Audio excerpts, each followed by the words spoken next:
अपनों ने लूटा गैरों में कहाँ दम था, मेरी किश्ती डूबी वहाँ जहाँ पानी कम था। उसी का तो हम चिंतन कर रहे हैं कि वोट तो उनको भी मिलना चाहिए था। और मेरे भाई ने आज बड़े यहाँ खूबसूरती से कहा कि मैं ज़्यादा उपेक्षा रखता था क्योंकि ये एक ही शेड्यूल ट्राइब कैटेगरी से आते हैं, तो अपनों पे तो ज़्यादा सहारा होता है। डीडीसी चेयरमैन बनने के बाद जो दौरा है वो अरनास का हुआ। यहाँ पे मेरे साथ हमारी पार्टी के सीनियर लीडर कुलदीप राज दुबे जी थे और मेरे साथ डीडीसी यहाँ की मेंबर बहन राजकुमारी जी थे और डीडीसी के हमारे मेंबर जिज बगली से चौधरी अब्दुल रशीद जी थे और बहुत सारे पंच सरपंच साहिबान और यहाँ के हमारे बीडीसी के चेयरपर्सन जो हैं नीना देवी जी और बहुत सारे कार्यकर्ता आज यहाँ पे हमारे एकत्रित हुए थे। अपने अपने इलाकों के मसाइल जो हैं उन्होंने यहाँ पे रखे हैं। मसाइल तो हमारे देही इलाकों के, ग्रामीण इलाकों के एक जैसे हैं। यही प्रॉब्लम हर जगह पूरे डिस्ट्रिक्ट में, किसी भी गांव में चले जाइए, रोड कनेक्टिविटी, बिजली का मसला, पानी का मसला, जो हमारे संस्थान हैं सरकारी उनमें हाज़िरी का, मुलाजमीन की हाज़िरी का मसला और यहाँ पे जितने भी हमारे ग्रामीण क्षेत्रों के जो मसाइल हैं, मैं समझता हूँ कि इनके अजाला के लिए ही एक ये जो डीडीसी का एक इंस्टीट्यूशन खड़ा किया गया है। हम अपनी तरफ से पूरी कोशिश करेंगे, अपने डीडीसी के जितने भी हमारे इंस्टीट्यूशन हैं उसकी तरफ से पूरी एडमिनिस्ट्रेशन के साथ समन्वय बना करके और जितनी भी हमारी स्कीम्स हैं, हालांकि हर एक विभाग के लिए, हर एक काम के लिए, हर एक मुश्किलात के लिए हमारे पास सेंट्रल स्पॉन्सर्ड इस वक्त स्कीम्स हैं, चाहे वो रोड का हो, बिजली का हो, पानी का हो, शिक्षा का हो। तो इन स्कीमों को किस तरीके से लोकल ज़रूरियात के मुताबिक ढाला जाए, वो हमारे नुमाइंदे और एडमिनिस्ट्रेशन बैठ करके कोऑर्डिनेशन करके उस तरह का जो हम एक निज़ाम जो है उसकी तश्कील, उसकी नींव जो पड़ चुकी है। तो आने वाले दिनों में आप देखेंगे कि हमारे ग्रामीण क्षेत्र रियासी ज़िला के बेहतरी की तरफ होंगे।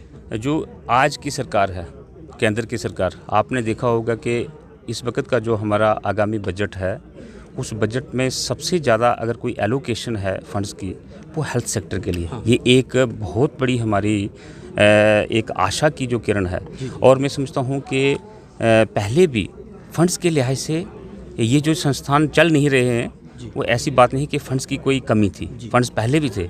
सिर्फ ये है कि प्रायोरिटाइज़ करना, पूर्ति करना इन फ़ंड्स की और ग्राउंड तक पहुंचाना, ये जो एक नुमाइंदों का और एक एडमिनिस्ट्रेशन का जो समन्वय सीधा आप मानते बिल्कुल हैं कि एक कोऑर्डिनेशन सरकार की तरफ से नहीं, सरकार की तरफ से नुमाइंदे हैं वो आगे नहीं, नुमाइंदों की तरफ से मैं गलती नहीं कहूँगा, लेकिन कहीं ना कहीं कोऑर्डिनेशन जो होनी चाहिए थी वो कोऑर्डिनेशन जो नुमाइंदों की और कोऑर्डिनेशन जो हमारे एक एडमिनिस्ट्रेटिव हायरार्की। नहीं, देखिए हमारे जम्मू कश्मीर में पिछले 3-4 साल से जो हालात रहे, आप देख लें कि गवर्नमेंट थी मुफ्ती साहब के बाद, उसके बाद आप देखिए कि महबूबा मुफ्ती जी चीफ मिनिस्टर बने। एक स्थिर सरकार देने की कोशिश करी थी भारतीय जनता पार्टी ने, लेकिन चलो एक आइडियोलॉजिकल डिफरेंसेस की वजह से ना हो पाया और उसके बाद सरकार जो है गिर गई। गिरने के बाद एक दोबारा से गवर्नर शासन के जरिए इन सब चीज़ों को दुरुस्त करने की कोशिश की गई, लेकिन उसी के चलते आप देखिए कि 5 अगस्त 2019 में एक जो हमारा जम्मू कश्मीर का और सेंटर का जो हमारा रिलेशन था 370 का जो विशेष बोलते थे कि 370, वो सब तोड़ा गया। उसके बाद से लेकर के कुछ लॉ एंड ऑर्डर की प्रॉब्लम की स्थितियां थी और आशंकाएं थी, उन सब से उसके बाद कोविड का आ गया। कोविड की बात करेंगे, कोविड में सबसे ज़्यादा हेल्थ फैसिलिटी को ही देखा गया, लेकिन आप अगर हमारे साथ अभी चलेंगे ये कहाँ पे, अरनास हॉस्पिटल, तो मैं समझता हूँ कि जो कमियाँ हमारी पिछली रही हैं उन कमियों को हम पूरी तरीके से दुरुस्त करने की कोशिश करेंगे और हमें फ़ख्र है कि हमारा जो 4th पिलर है डेमोक्रेसी का, जो हमारा मीडिया है, बहुत बेहतरीन काम कर रहा है और आगे भी हम ऐसी ही अपेक्षा रखते हैं कि आप हमें और पूरे एडमिनिस्ट्रेशन को, चुने हुए नुमाइंदों को, हमारे संस्थानों को जहाँ जहाँ भी कमियाँ आपको लग रही हैं वो आप हाईलाइट करते रहें और हम जो हैं हम पूरे तनदेही से उसका निवारण करते रहेंगे। जय हिंद। सर मीडिया का जी सर, वहाँ पे सर आए दिन सर रेट को लेकर इशू आ रहे हैं सर, जो रेट तय किए थे उस तय लेवल से रेट को ज़्यादा लिया जा रहा है। उसमें देखिए उसका संज्ञान लिया है हमने, ये मेरे समक्ष बात आई थी और हम जब चुने गए थे, हमने डिप्टी कमिश्नर मैडम से जाकर के सबसे पहले मैंने ही बोला था, और यहाँ के जो हमारे सरपंच जी हैं, साबका सरपंच जी सलाल के शमशेर सिंह जी, मोहिंदर सिंह जी, और यहाँ इस इलाके के जितने भी समाज सेवक थे, उन्होंने इस मसले को पकड़ा था। और उसमें जो बढ़ोतरी की गई थी उसमें रिडक्शन की गई है। और फिर अगर कहीं पे लगता है आपको कि कोई कोताही की जा रही है, इसका संज्ञान लेंगे, इसका संज्ञान लेंगे। दो सवाल रहेंगे डॉक्टर साहब, 2 सवाल रहेंगे। मीडिया का काम है सवाल पूछना, जवाब देना आपका काम है।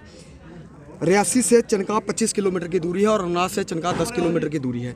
सबसे बड़ा टूरिस्ट स्पॉट टूरिज्म वहाँ पर बना सकता है, लेकिन टूरिज्म अभी तक उस पर चुप्पी साधे हुए है। और बजट के दौरान टूरिज्म डिपार्टमेंट टूरिस्ट जैसे कटरा है, वैष्णो देवी है, जैसे रियासी भीमगढ़ फोर्ट है, आपको नहीं लगता कि टूरिज्म डिपार्टमेंट को यहाँ पर एक्सप्लोर करना चाहिए? नेचुरल जो हमारे टूरिस्ट स्पॉट्स हैं, जिनमें सबसे बड़ा नेचुरल में हमारा एक जो ये पिलग्रिम टूरिज्म है माता वैष्णो देवी जी की, इसके और बाकी इसके इर्द गिर्द जितने भी हमारे टूरिज्म पोटेंशियल के इलाके हैं, उनको एक्सप्लॉइट नहीं किया गया। एक डिस्क्रिमिनेशन रही है 70 सालों से, एक इंस्टीट्यूशनलाइज नहीं, सुनिए, इंस्टीट्यूशनलाइज नहीं, सुनिए, नहीं सरकार की भी बात करेंगे, आपकी सरकार की बात करेंगे। मेरी सरकार, आप मानते हैं इसको, जम्मू मेरी को, सरकार, आप मानते हैं कि बीजेपी सरकार में भी अगर पिछले 70 सालों में कांग्रेस या एनसी या पीडीपी या किसी भी ने जम्मू को एक्सप्लोर नहीं किया गया है, क्या आपकी सरकार को भी 5-6 साल हो गए उसमें एक्सप्लोर हुआ है? नहीं, कहाँ 6 साल हो? जब हुई तभी बीजेपी सरकार थी, बीडीसी चेयरमैन इलेक्शन हुई तभी बीजेपी सरकार, नहीं, आज डीडीसी इलेक्शन हुई तभी बीजेपी सरकार है। मेरे भाई, क्या लगता है आपको इसको एक्सप्लोर करेगी बीजेपी सरकार? बीडीसी की जब इलेक्शन हुए, भारतीय जनता पार्टी की सरकार जम्मू कश्मीर में नहीं थी जी। सेंटर में सरकार पिछले 7 साल से भारतीय जनता पार्टी की है, ये हम मानते हैं। लेकिन सेंटर में सरकार हो जाने से जम्मू कश्मीर के सभी मसाइल हल हो जाएंगे। यहाँ की जो लोकल सरकार यहाँ पे होगी, एक रिस्पॉन्सिबल और एक सेंसिटिविटी के साथ वो काम करेगी, तभी मसले हल होंगे। मैं समझता हूँ कि खाली टूरिज़्म नहीं, किसी भी सेक्टर को ले लीजिए, जम्मू संभाग का जितने भी हमारे खिते हैं, जितने भी उन खितों में जितने भी हमारे विभाग हैं, जितने भी पोटेंशियल एरियाज़ हैं, चाहे वो और भी आप अलग अलग जो विभाग हैं उनको किया जाना चाहिए था, नहीं हुआ। यही तो डिस्क्रिमिनेशन रोना है, इसलिए तो 370 तोड़ा, इसलिए तो 35 से तोड़ा। अब देखिए, अब संस्थान मजबूत हो रहे हैं, सशक्तिकरण हो रहे हैं, आप बोलते हैं डेवलपमेंट नहीं होगी, आप देखते जाइए डेवलपमेंट होगी। देखिए, परिभाषा कुछ भी लगा लीजिए, सेकंड टीम लगाइए, थर्ड लगाइए, कुछ भी लगाइए, हमें बोर्ड से मतलब था। आगे देखो ना, वोट कौन किसको देता है? जब विचारधारा का कोई थोड़ा बहुत मेल होता है, वोट तो मन का होता है ना, दिल का होता है। तो मैं समझता हूँ ये मैं कहता हूँ कि एक वेलकम स्टेप है कि भारतीय जनता पार्टी को, जो एक हमारे ट्रेडिशनल राइवलर्स होते थे, जो एक सियासी दुश्मन हुआ करते थे, आज भारतीय जनता पार्टी को प्रत्यक्ष रूप से या अप्रत्यक्ष रूप से वोट देना शुरू हो गए। ये आप सब जनता की, यहाँ पे गोल अरनास की और गुलाबगढ़ की जनता के लिए ये बहुत बड़ा एक कामयाबी और सफलता का कदम है।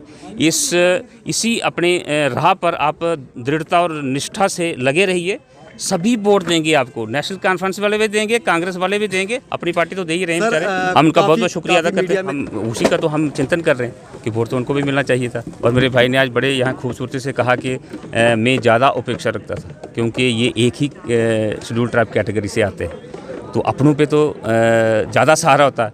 लेकिन वो कहते हैं ना कि अपनों ने लूटा गैरों में कहाँ दम था, मेरी किश्ती डूबी वहाँ जहाँ पानी कम था।